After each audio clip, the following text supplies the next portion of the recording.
Hey nerds, Farmer Jesse here. Welcome to Growers Daily, your daily dose of ecological farming insight. Today we are talking about low-key farm tools that work hard in the market garden, starting with the important pocket-sized tools, and we're talking bats!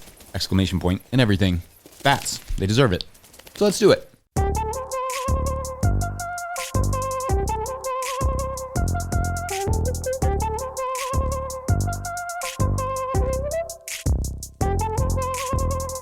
All right, everyone. Welcome to Till Tuesday, your weekly reminder that you can get living soil compost and potting mixes from the bona fide nerds at Till Soil. Check out Nathan on the Composter Podcast Season 4, Episode 3, or head to tillsoil.com to learn more. I hope everyone is doing well today. If not, there's always time to turn it around. Mark some stuff off the list. You know those good things. Mow, weed whack. Those always make me feel better. Anyway. So wasps have a weird and sort of sad reputation. And I've been around wasps probably for, 17 years. I spend a lot of time around wasps. And I'm in my shed getting ready to mow. And I'm in here probably right now once a week because it just keeps raining. But on my head is maybe 3 feet from that. There's another one over there. Yeah, there's another nest right there. Right there. And to be honest with you, they just don't really care that much. They just kind of are hanging out. So yeah, wasps are all right. They just need to know that you're not here to mess with them. And they won't mess with you. Love me some wasps. Oh, hey, I've got one really cool thing to alert you to before we dive into today's episode. You know how we used to produce a bunch of farming podcasts? We couldn't do it anymore because it costs a lot of money. But we had one more project still in the works when we switched over to the new model that just launched yesterday called the Small Grain Growers Podcast, hosted by Miles Gaines and Iriel Edwards. And the first episode is amazing, and it's up now. I will talk more about the show as time goes on, but you can find the Small Grain Growers Podcast wherever you get your podcasts. Link will be in the show notes. More on that later. All right, so I like to spend at least one segment on Tuesdays talking about tools, but today I thought I would talk about a few tools that maybe fly under the proverbial tool radar, but can come in exceedingly handy.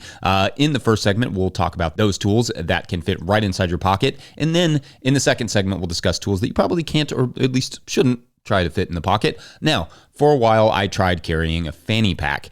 You remember these? They are like purses that you wear around your waist. And I did that for a while to try to make it a thing for our farm. But the challenge was I hated wearing it. It was hot and in the way, and it would get hooked on stuff, especially when I was moving the livestock. It would get hooked on the electric netting. Wasn't my favorite thing. I just could never really get used to it, and I frankly wasn't using it enough. I realized pretty quickly that I use about 3, maybe 4 tools out of it a day, say for harvest day when it did help me carry around rubber bands and snips. In general, though, I just use a few small tools, and those can all pretty well fit into my pocket. The first tool is an obvious one, but maybe not. It's a knife or a multi-tool, either or. I use a pocket knife now that we don't have livestock, and I haven't owned a multi-tool in a few years, but especially when we did have animals, and I had to, fix electric fences and coops and all that stuff quite often, I could hardly live without a good multi-tool. The pliers, the little saw tool, all that stuff, I used it all the time. I owned a Leatherman for years that saved my butt more than a few times. Animals would get out or something, or an energizer wasn't working, or the coops were damaged, or whatever it was, and I could just take care of it with the multi-tool standing right there and didn't have to go get a bunch of tools. Can't speak highly enough about that Leatherman, and notably not a sponsor, but great tool. And although I could still technically probably use a multi-tool, vegetables tend to not escape or damage their infrastructure as much as animals do. So now I kind of get away with just a pocket knife most of the time. In this case, I was gifted an Opinel, which I really like, but it doesn't have to be a specific brand. Something small and sturdy will do the trick nicely. And again, if I was going to buy a knife, I think I would probably, go back to a multi-tool with pliers. I had one with a 6-inch blade for a while that I really liked. That was great because I could harvest a bunch of stuff with it, but I broke it trying to use it like a multi-tool. So now I have a 3.25-inch blade, which is fine for most things. I can harvest some head lettuces if I need to, or harvest some mixed lettuce, on the fly or something. But for the most part, it does what I need it to do. The next tool I think is a great one to carry around, is somewhat complementary to the knives, a small hone to sharpen the knife with. Having a dull harvest knife or a dull knife in your pocket is, you may as well just grab a stick or a rock off the ground and, use that for the job. So that's an easy one. And Johnny's makes a little thin hone that I've used for many years and that you can keep in your pocket for pocket knives or harvest knives or hoes or whatever you need it for. The last tool that is probably the most obvious is my cell phone.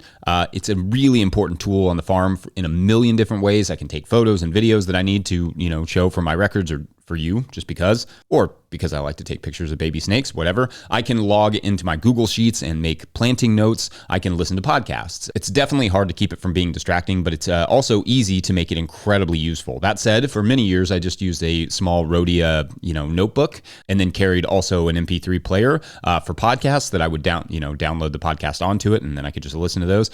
I was arguably more productive then because, notebooks are inherently less distracting, and I'm somewhat tempted to go back to that system. However, it helps to be able to communicate with my wife without a third tool like a radio using my cell phone. So I also know that Patreon Cliff Palermo last week had written that they liked using a smartwatch, which could likewise do many of those same tasks. But anyway, those are my 3 important pocket-sized tools. What about you? Is there anything that you use that I did not mention there, specific brands or anything you like? Any fanny pack folks out there, maybe? I know I see those sometimes, especially with like cut flower growers who have to use a lot of snips and that sort of thing. But if you are a fanny pack grower and you don't want to let us know, you don't have to. You can just drop like a little winking emoji in the comments. Anyway, let us know what I missed or what all you use. Otherwise, we're going to take a quick break. When we come back, tools, but more of them. BRB. Tools Plus.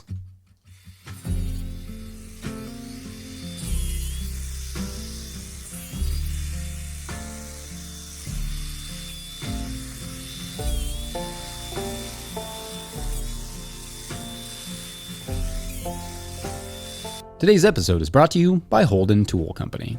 Holden Tool Company is a family-run business specializing in high-quality hand tools and small-batch manufacturing for growers of all kinds.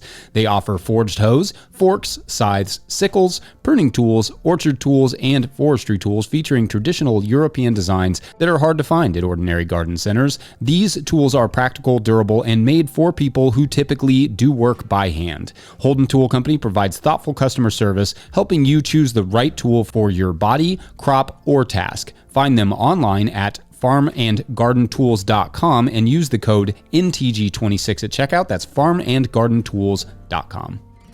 All right, back to the show. All right, so let's talk about some under-the-radar tools that I have found to be crucial parts of the farm, or at least the market garden business.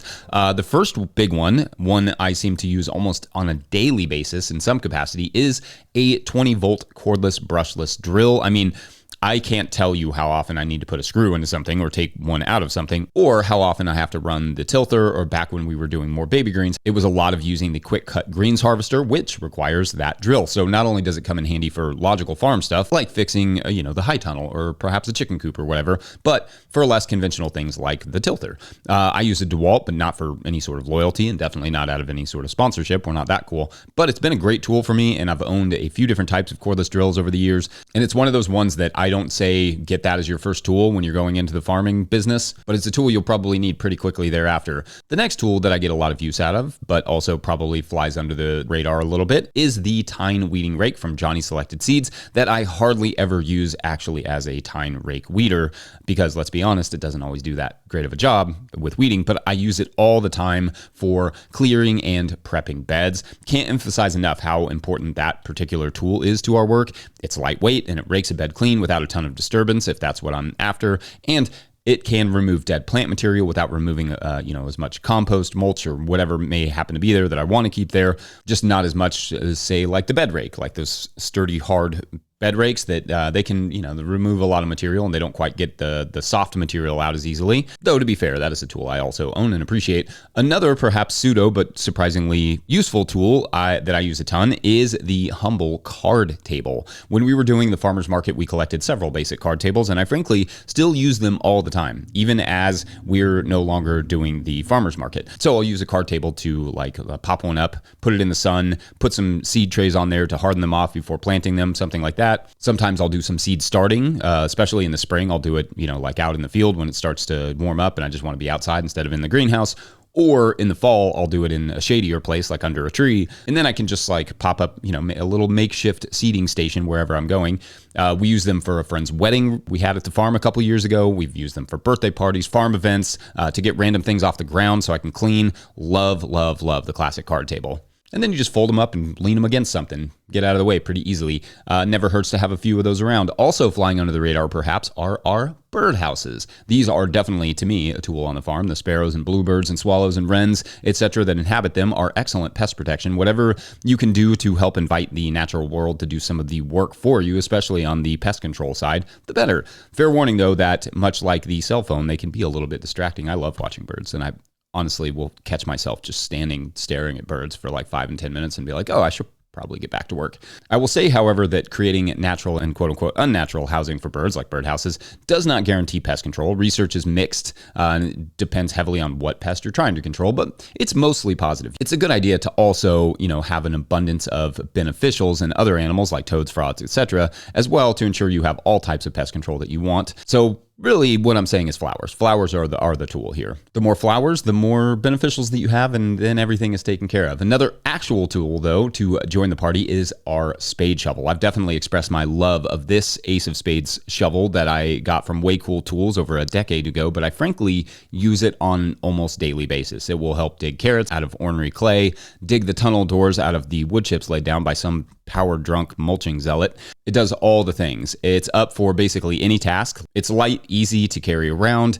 Can't say enough about that spade shovel. Obviously, when we think of farm and garden tools, we think of hoes and wheelbarrows, seeders, etc. I often say that you could pretty much run this farm on a wheelbarrow, a shovel, stirrup hoe, and like a rake. But there's so many tools I think we never really talk about, even when I'm using them every day. From simple garden gloves to good straw hat, there are a million others. There are a million things I could put here and probably should. But anyway, what are some of those tools for you? Let us know. And otherwise, we're going to take a quick break and then be right bats. Bats. Yep. Today's episode is brought to you by Good Agriculture. If the season is picking up and the pile of receipts is starting to grow, you're not alone. Good Agriculture handles farm bookkeeping so you can stay ahead of the mess before it piles up. They keep your books organized each month, help you understand what's coming in and what's going out, and show you where your farm stands so you can make better business decisions throughout the season. If you're behind, they'll help get everything caught up. They also help farmers find funding and stay ahead of grant deadlines. You run the farm, they help the business. Learn more at goodagriculture.com/info. That's goodagriculture.com/info. All right, back to the show. All right, so dipping into our Patreon mailbag today, patreon.com/no-till-growers, comes to us from Rancho Roderte, who writes, quote, "Hey, Jesse, how about a segment on bats? The idea flew at me during the recent segment on sunflowers, which our little bat buds adore. Cheers from the toasty North Valley of Albuquerque," end quote. And how about a bat segment? I think it may be my favorite animal. I'm a big bat fan, and you should be too. First, bats are the only truly flying mammal that we have, so as a fellow mammal, respect. But perhaps more importantly than that, for ecologically minded growers, bats do a lot of good for both agriculture and humans. Let's start with pollination. Bats pollinate over 300 species of plants. That's right, flying mammals who pollinate. And you like some of those species, probably, or you should, such as mangoes, bananas, and guava. This pollination makes sense because, bats are probably just like hanging out near flowers, drinking nectar and eating bugs. And the flowers just got wise to that and said, hey, maybe take some of this pollen with you. Thanks. Now, speaking of bugs, ever heard of the cucumber beetle or the corn earworm? Bats have. In fact, many garden pests like that are bat snacks. One mammal's pest is another mammal's feast, I guess. Certain bat species can eat upwards of 1,000 insects in an hour. With over 1,400 species of bats in the world, there's a lot of fun variety in shapes, sizes, and habits, and a lot of insect eating. The smallest bat is also one of, if not the smallest mammal, called the bumblebee bat. Basically, imagine a cute, tiny bat barely the size of your thumbnail.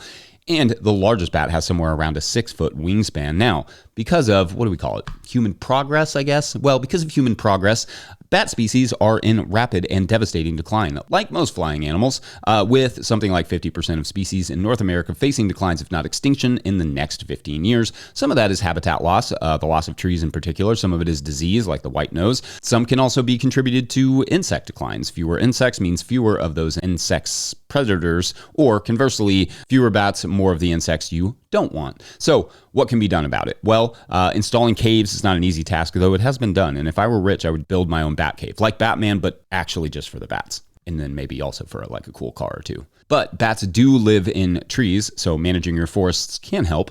Another thing that can help is well-managed and well-installed bat houses. We do have a bat house here, but I didn't do the installation quite tall enough, so this winter I plan to take it down and move it to a higher point. I will link some bat house guidance in the show notes, in fact. Lastly, but wait, you might ask, what about diseases? Aren't bats risky in the disease front? And the answer is not really. I mean, not any more than anything else in the world. Other humans are far more risky to you than bats. Bats are not aggressive towards humans. They don't carry rabies any more than any other wild animal. In fact, probably quite a bit less so than many wild animals.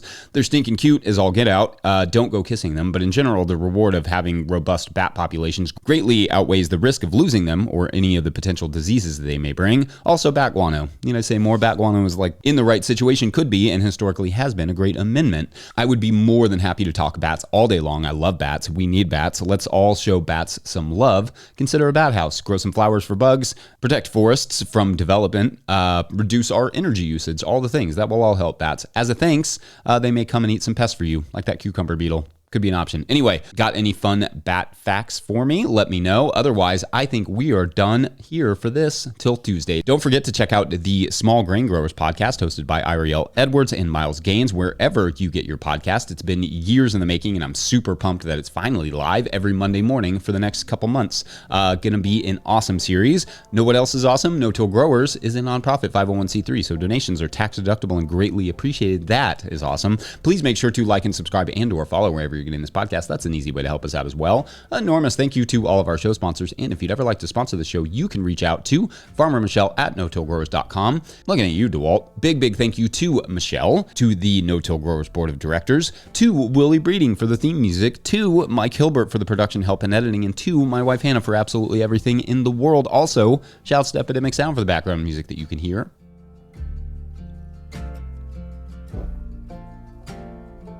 Pick up a hat or a copy of my book, The Living Soul Handbook, at no-tillgrowers.com to support this work. Big thank you to everyone over at patreon.com/no-tillgrowers, where at a certain level, or if you just bump up from one level to another, you sign up in the month of August, you get a shout on the show, but no new signups yesterday. So Jim Joe will just have to wait to see what's up with this like parasitic plant call that he got from, Flagstaff. I mean, who knows? We'll find out. Maybe. Thanks for watching and or listening. We'll see you tomorrow.